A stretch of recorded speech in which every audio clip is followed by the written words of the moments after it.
Easter ദിനത്തിൽ ദേവാലയങ്ങൾ സന്ദർശിച്ച ബി.ജെ.പി. നേതാക്കൾ. ബി.ജെ.പി. സംസ്ഥാന അധ്യക്ഷൻ രാജീവ് ചന്ദ്രശേഖർ തിരുവനന്തപുരത്ത് കർദിനാൾ മാർ ജോർജ് ആലഞ്ചേരിയെ കണ്ട് ഈസ്റ്റർ ആശംസകൾ നേർന്നു. കേന്ദ്ര സഹമന്ത്രി സുരേഷ് ഗോപി തൃശൂർ ബിഷപ്പ് ഹൌസ് സന്ദർശിച്ചു. മുനമ്പത്ത് സൗഹാർദ്ദ അന്തരീക്ഷത്തിൽ ഭിന്നതയുണ്ടാക്കുന്നത് പൈശാചിക പ്രവൃത്തിയെന്ന് ഓർത്തഡോക്സ് സഭാധ്യക്ഷൻ ഈസ്റ്റർ ദിന സന്ദേശത്തിൽ പറഞ്ഞു. വഖഫ് നിയമം പ്രാബല്യത്തിൽ വരുമ്പോൾ ഉപകാരപ്പെടുമെന്ന് മാർ ജോർജ് ആലഞ്ചേരിയും പ്രതികരിച്ചു. പ്രധാനമന്ത്രി നരേന്ദ്രമോദിയുടെ ആശംസകളുമായി ഈസ്റ്റർ ദിനത്തിൽ സ്നേഹയാത്ര ഒഴിവാക്കിയെങ്കിലും ബി.ജെ.പി. നേതാക്കൾ ദേവാലയങ്ങളിൽ സന്ദർശനം നടത്തി. ബി.ജെ.പി. സംസ്ഥാന അധ്യക്ഷൻ രാജീവ് ചന്ദ്രശേഖർ തിരുവനന്തപുരം പാളയം ലൂർദ് പള്ളിയിലെത്തി കർദിനാൾ ജോർജ് ആലഞ്ചേരിയെ സന്ദർശിച്ചു.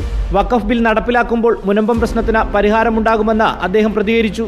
ആ ബില്ലെല്ലാം സുപ്രീം കോർട്ടിൽ നിന്ന് പുറത്ത് വന്ന് ഇംപ്ലിമെൻ്റ് ആവുമ്പോൾ മുനമ്പം ജനങ്ങളുടെ പരിഹാരം ഇതിൽ പരിഹരിക്കാം, അവരുടെ പ്രശ്നങ്ങൾ പരിഹരിക്കും എന്നാണ് എനിക്ക് തന്ന ഉറപ്പും എനിക്ക് മനസ്സിലായ കിരൺ റിജിജു അന്ന് സംസാരിച്ച് അതിന്ന് മനസ്സിലായത് ഇതാണ്.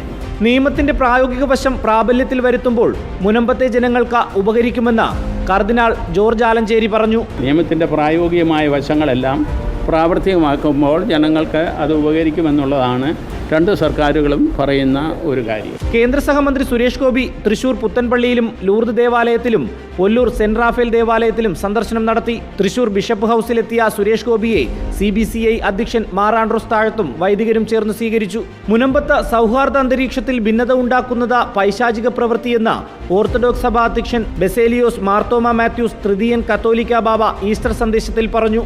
സൗഹാർദ്ദമായി മതങ്ങൾ താമസിക്കുന്ന ഒരു കേരളം, എല്ലാവരും സൗഹാർദ്ദമായി ജീവിക്കാൻ, ആ സൗഹാർദ്ദമായി ജീവിക്കുന്ന മതങ്ങളുടെ ഇടയിൽ ഭിന്നത ഉണ്ടാക്കുന്നത് ഒരിക്കലും പൈശാചികമല്ലെന്ന് പറയാതിരിക്കാൻ സാധ്യമല്ല. സെക്രട്ടേറിയറ്റിന് നടയിലെ ആശാവർക്കർമാരുടെ സമരം ഉടൻ പരിഹരിക്കണമെന്നും സമരത്തിനെതിരെ മുഖം തിരിക്കുന്ന സർക്കാർ നടപടി പുനഃപരിശോധിക്കണമെന്നും അദ്ദേഹം കൂട്ടിച്ചേർത്തു.